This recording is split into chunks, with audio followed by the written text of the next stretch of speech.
Kiitos paljon. Tää on tunteita herättävä ilta. Pokla on ollut meille kaikille varmasti täällä paikalla oleville tosi tärkeä. Mä ainakin muistan, että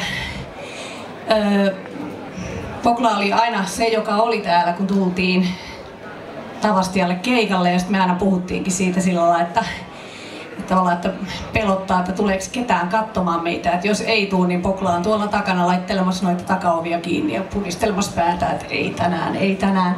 Siitä huolimatta, vaikka niin olisi käynyt, niin siinä hetkessä oli jotain todella niin kuin lohduttavaa, koska Pokla oli jotenkin sen ulkopuolella, sen kaiken semmoisen showbiz-hommelin, semmoisen, että onko nyt loppuun myyty paikka vai eikö ole loppuun myyty ja mikä on meininki. Sen kanssa ei niinku puhuttu sellaisista asioista, sen kanssa saatettiin puhua kyllä musiikista ja keikoista ja miten ne meni ja bändeistä.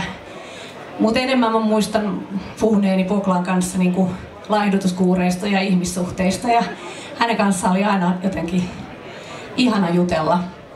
Ja kyllä mä muistan senkin, niin kuin varmaan kaikki, että mä oon istunut tuolla takahuoneessa ja Pokla on tullut sanomaan, että lähtekää nyt vittu jo kotiin. Se oli hyvä, koska sitten sen jälkeen tajus, että okei, nyt meidän on vittu pakko lähteä kotiin, ei tässä ole mitään järkeä. Pokla toi meille kaikille Tavastian kävijöille semmoista ihanaa inhimillisyyttä ja turvallisuuden tunnetta, jota toki täältä tämä paikka henkii muutenkin, mutta siinä jotenkin jännityksen ja elämän isojen hetkien ympärillähän oli semmoinen jotenkin loistava majakka kaikkien muiden ohella täällä. Ja sen takia mulle tuli jotenkin semmoinen outo turvattomuuden tunne, kun mä kuulin, että Poklaa ei enää ole. Ja sen takia mä päätin esittää täällä teille yhden biisin, joka kertoo nimenomaan tällaisesta turvattomuuden tunteesta, ja se on nimeltään Katu. Mitä mä oikein teen? Mä en tiedä minne mä menen.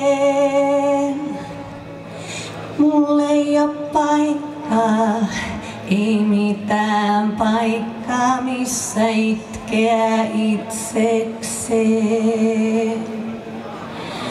Mä oon koditon uupunut, pois ajettu langennut.